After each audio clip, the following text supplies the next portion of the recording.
아주 잘하십니다. 그래서 특별히 또 진짜 감사 찬송 이것을 들으니까 정말 1년 동안 지켜주신 하나님의 은혜를 다시 한번 생각해 보게 됩니다.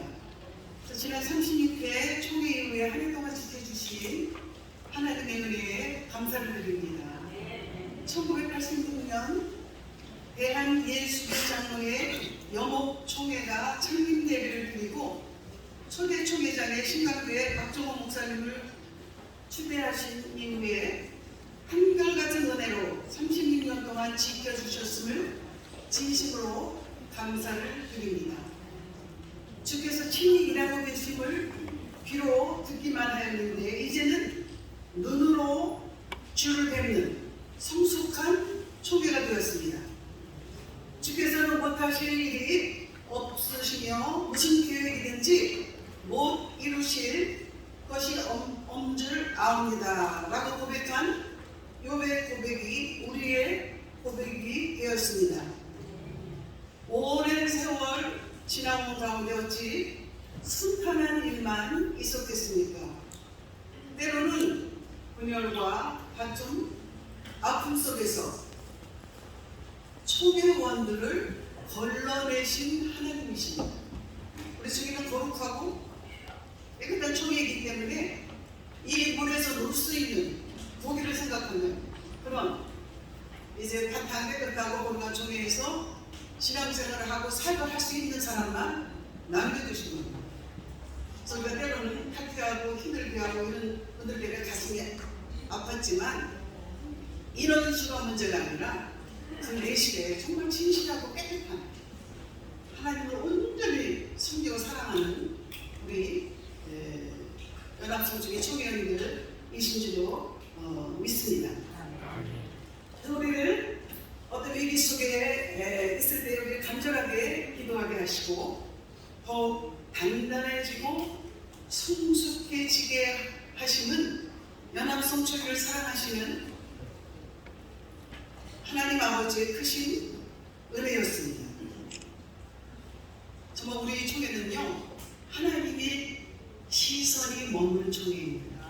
하나님이 두루 돌아보시면서 그래 연합성총회 참 진실하고 깨끗하지 이런 것을 이제 보시면서 우리 총회원들이 마음을 다하여 간구하는 기도들을 하나하나 지금까지 이루어 가셨습니다. 잠언 24장 들으고 대적에는 7번 넘어질지라도 다시 일어날 날이와 악인은 재앙으로 말미암아 엎드려지는 기도와 관심과 충성으로 연합성총회에 가는 길을 열어주신 우리가 하나님께서 열어주셨지만 진경 총회장님 그리고 집전 총회장님 또 진경 부총회장님께 깊은 감사를 드립니다.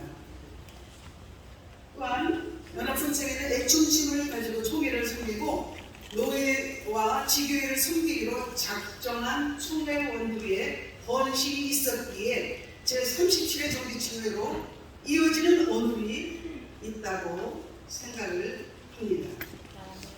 세계로 뻗어가는 성총회, 거룩하고 깨끗한 총회, 연합하여 영생에 이르는 총회로 우뚝 서게 하시고 아버지께서 영광을 받으십니다.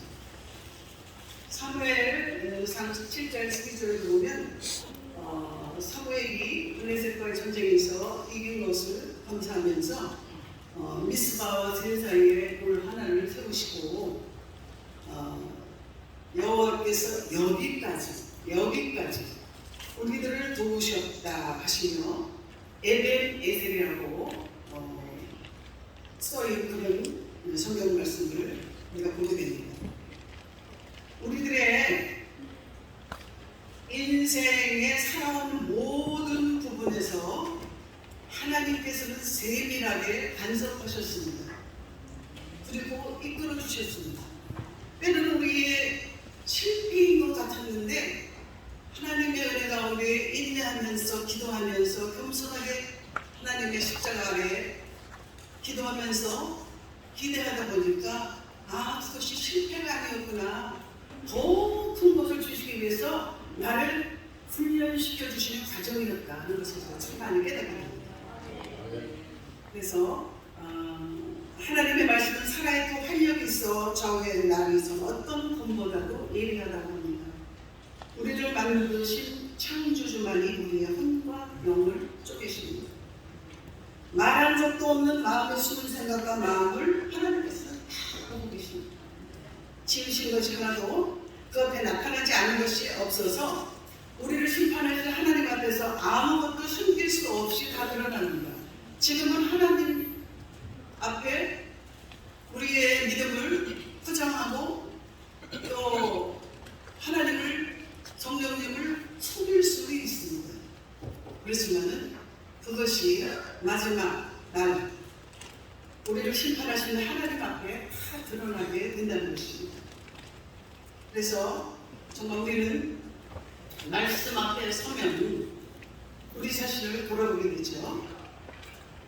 그리고 죽은 영혼 타락한 마음과 생각과 더러운 행실들을 보게 됩니다. 말씀이 우리 안에 임하면 우리의 더러운 것들이 생각나게 하고 우리 안에 깨끗이 못한 거룩하지 못했던 것들이요, 거짓말하고 다른 사람들을 판단하고 정죄하고 나만 옳다고 생각했던 그런 것들이 다 내려놓아진다는 겁니다. 그래서 우리는 도저히 구원받을 수 없는 죄인임을 알게 됩니다. 그렇지 않다면 우리는 말씀이 살아서 우리 안에서 역사하시도록 문을 열지 않는 사람입니다. 살아계시는 하나님 앞에서 우리가 어떻게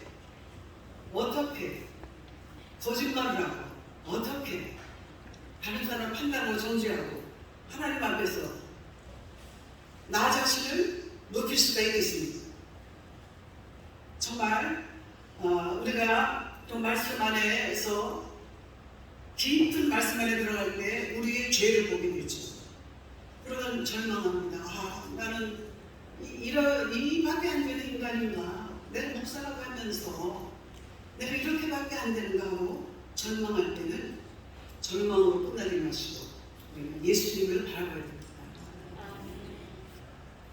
하나님의 도우심 없이 살아갈 수 없는 우리들은 주님의 인도하심으로 하나님 앞에 서서 자비하심을 받고 모든 필요한 은혜를 받고 모든 도우심을 받는다는 겁니다.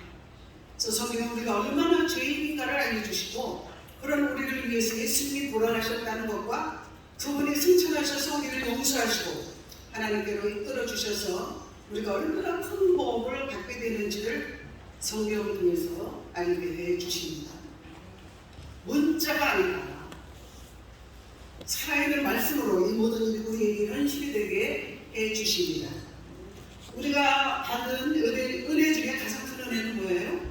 하나님의 은혜의 보좌에 나가셨다. 우리는 도저히 죄인이나 하나님 앞에 나갈 수 없지만 예수님의 피로 거룩함을 받는 정말 우리가 용서받은 죄인이잖아요. 그리고 우리를 의인으로 삼아주셨잖아요. 고린도후서 1장 1절 이제 우리가 하나님과 함께 일하는 자로서 너희를 구하노니 하나님의 은혜를 헛되이 받지 말라. 이르시되 내가 은혜 베풀 때에 너에게 듣고 구원의 날에 너를 도와가 하셨으니 보라. 지금이 은혜 받을 만한 때요 보라. 지금이 구원의 날이다. 현재가 중요하다는 겁니다. 이전에 내가 얼마나 많은 충성을 했고 얼마나 많은 것을 헌신했던 게 중요한 게 아니라 오늘 이 순간이 굉장히 중요하다는 겁니다. 그래서 매일매일의 삶과 사역에 우리는 오직 하나님의 은혜를 받아야만이 살 수 있다는 것입니다. 그리고 구원에 이룰 수 있다는 것입니다. 지금이 바로 미래의 원인입니다. 지금이 굉장히 현재가 중요합니다. 지금이 바로 은혜를 받을 때입니다. 그래서 우리가 나오실 때 저희 종의 선수들이 나가서 은혜 받아야 되겠다. 그런 마음을 한정 열어보시면 아주 사소하게 들리는 그 말씀이 내 마음을 꽂힌다는 거예요. 내 마음을 꽂히게 된다는 거예요. 그래서 지금이 바로 은혜 받을 때입니다. 지금 바꾸면 내일이 바뀌어요. 새롭게 만들어주시는 하나님을 찬양합니다.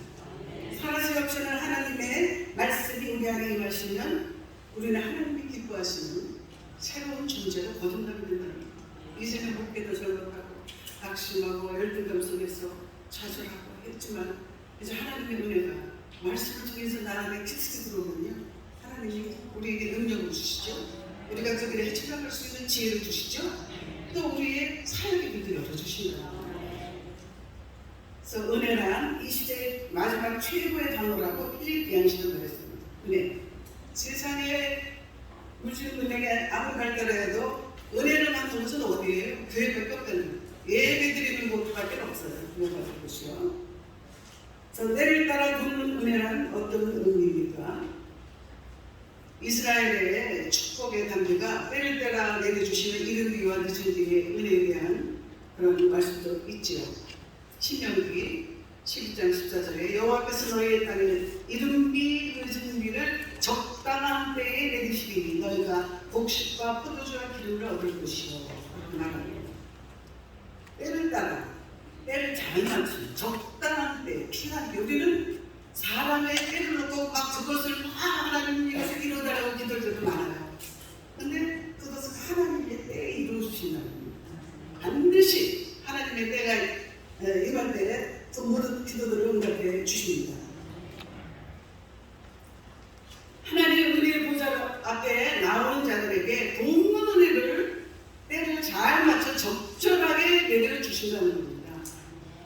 그래서 때를 따라 돕는 은혜는 연약한 자들을 시기적절하게 돕기 위해서 하나님이 달려오고 계시는 거예요. 그리고 은혜의 보좌를 수식할 때, 찬양할 때 눈물로 우리 사정을 하라고, 어떤 억울한 일, 이런 일 당할지라도 또 사람과 대적하지 마세요. 사람과 부딪히지 마세요. 그냥 기도의 보좌에, 은혜의 보좌 앞에 나와서 눈물로 기도하면 하나님의 때에 적절하게 우리 기도를 주시고, 우리가 멸시당하고 우리를 빌고 손가락질 하는 자들에게 하나님이 높여주신다는 거예요. 그래서 가장 중요하다는 겁니다. 하나님께서 지금도 우리에게 때를 따라 은혜와 복을 내려주십니다. 하나님께서 때를 따라 이룬 귀한 진리를 내려주시는 것은 우리에게 일할 수 있는 능력과 가능성을 열어주신다는 겁니다. 그걸 열어주시면 우리에게 가능성이 생겨요. 나는 이제, 그렇잖아요. 우리 총회가 나이가 많잖아요.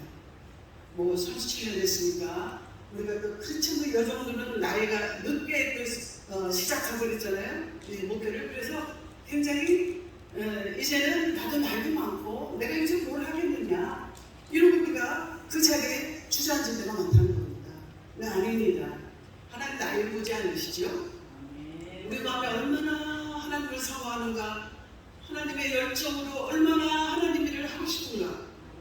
그래서 나는 부족하지만 연약한데 하나님 저를 도와주시고 책임 주셔서 그 일을 감당하게 해주셔요 하고 얘기하면 하나님 반드시 그 기도를 들어주신다는 겁니다. 그래서 그 사역일로 나가게 하신다는 겁니다.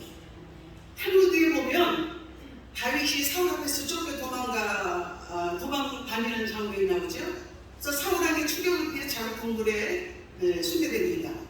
사울의 그녀는 다윗과 그의 군사들을 쫓아 다윗이 숨은 그 동굴 앞까지 오게 됩니다. 정말 숨소리를 들릴 만큼 가까이 와 있는 겁니다. 근데 그 사울의 군대가 그냥 지나가는 겁니다. 왜 그랬을까 했더니 그 이유는 다윗이 숨은 동굴 입구에 거미줄이 쳐 있었다는 거죠. 그래서 다윗이 고백하죠. 내가 고통 중에 여호와께 부르짖었더니 여호와께서 응답하시고 나를 넓은 곳에 세우셨도다. 여호와는 내 편이시라. 내가 두려워하지 아니하리니 사람이 내게 어찌할까. 여호와께서 내 편이 되사 나를 돕는 자들 중에 계시니 그러므로 나를 미워하는 자들에게 보응하시는 것을 내가 보리로다. 아멘. 그런 힘이 있어도 우리는 하나도 그것에 마음을 빼앗겨서 마귀가 정한 대로 끌려갈 것이 아니라 분명히 악한 자들을 보호하는 것을 우리가 보게 된다고 했어요. 하나님의 분이시다.